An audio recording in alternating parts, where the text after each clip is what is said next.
миний амьдралын баримтлагдаг зарчим бол энэ хэцүү ийм ороо бусгай нэгнийгээ тонгорч байгаа ийм нийгэмд бол бид нар юу аврах юм гэлээ. Хүнлэг энэрэнгүй занал биднийг аврах. Өөр юу ч аврахгүй. Уучлал сурах хэрэгтэй. Энерги сурах хэрэгтэй. Жохон зөөлөн байх хэрэгтэй. Хүний оронд болж игэл бас 50-д нэг бодчих хэрэгтэй. Зөв. Гэхдээ одоо яах вэ л гэж бодох хэрэгтэй. За яах вэ тэгэл ингээл үсттэй тэгэл. Би тэргээрээ тэгэл өчгүй шүү дээ. Тэглээгээд миний амьдрал дуусчихгүй шүү дээ. Тэгэл за яах вэ?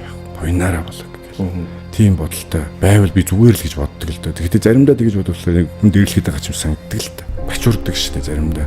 Хид тэгэл ингээл гүүглээл янз бүр болол гэсэн дараа бол нэрэ би одоо яатсан юм гэмээр тийм үе гараал ирдэг л. Гэхдээ ер нь би яварч сурах хэрэгтэй.